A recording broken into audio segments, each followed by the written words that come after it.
Bonsoir à tous, nous poursuivons. Nous en étions à la fin de l'année 1791 et maintenant il convient que nous passions à l'année 1792. Le 5 avril de cette année, 1792, un décret de l'Assemblée législative ordonne la suppression de la Sorbonne. Arrêtons-nous donc quelques instants sur ce fait. La Sorbonne, la célèbre sacrée faculté de théologie de Paris, telle que la nomme Descartes dans ses méditations métaphysiques. Pourquoi les révolutionnaires français, 500 ans après sa création, vont décider de la suppression de cet établissement? Eh bien, rappelons-nous que cet établissement a été fondé par Robert de Sorbon, qui était le confesseur de Saint-Louis, Louis IX. Et il avait voulu cet établissement, il avait voulu que ce collège soit consacré aux études théologiques, mais qu'il soit particulièrement ouvert pour les étudiants pauvres. Parce qu'il avait vu, Robert de Sorbon, qu'il y a des étudiants qui n'avaient pas les capacités matérielles de subvenir à leurs besoins et donc à leurs études. Et donc, il a consacré ce collège pour l'accueil des étudiants pauvres. Et il dit ceci, il note, je le cite, « Il s'agira de vivre en bonne société, collégialement, moralement et studieusement. » Rappelons-nous que Saint Louis avait eu cette intuition qu'il était nécessaire de consacrer une partie de la ville, qui deviendra plus tard le quartier latin, précisément, de le consacrer pour l'étude de la théologie et de la philosophie. Il existait déjà, au milieu du XIIIe siècle, un collège d'études ecclésiastiques. Il était derrière Notre-Dame de Paris.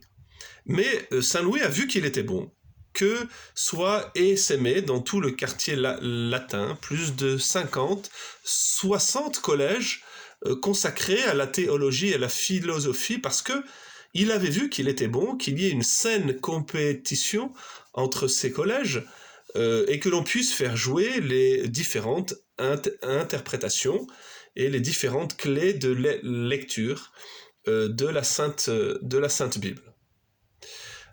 Et aussi des différentes philosophies. Où vous voyez qu'au XIIIe siècle, on avait vu qu'il n'y a pas d'opposition entre la raison et la foi, mais bien au contraire, que la foi vient transfigurer les capacités de la raison et que, comme l'écrira saint Thomas d'Aquin, qui a été un professeur de la Sorbonne, il va dire dans la Somme théologique que la grâce n'écrase pas la nature.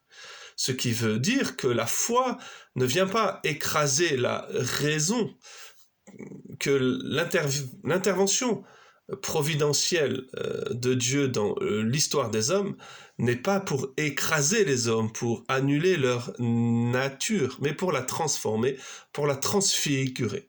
En ce sens, penser avec le Christ, c'est penser beaucoup plus, beaucoup mieux. 500 ans après, les révolutionnaires français décident de supprimer la Sorbonne.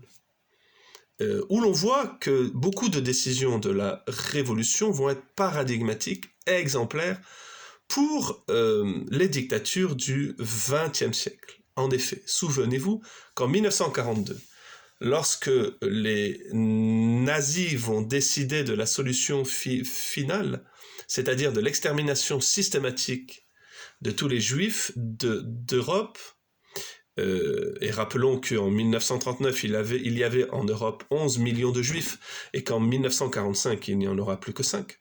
Donc, plus d'un juif sur 2 a été tué pendant cette guerre. Eh bien, pour mettre à bien, pour réaliser ce projet fou, délirant, diabolique de la suppression systématique de ce peuple, ils vont d'abord toucher les yeshivas. Ils vont détruire les écoles d'enseignement. les lieux où la parole de Dieu est enseignée, les lieux où la foi est transmise, les lieux où les interprétations de la parole de Dieu sont données. Vous voyez, c'est exactement ce qui avait commencé de se jouer en 1792. En supprimant la Sorbonne, on décide aussi de supprimer l'enseignement de la théologie, l'enseignement de la philosophie, et on décide aussi de saper à son fondement la transmission de la foi. À la prochaine vidéo.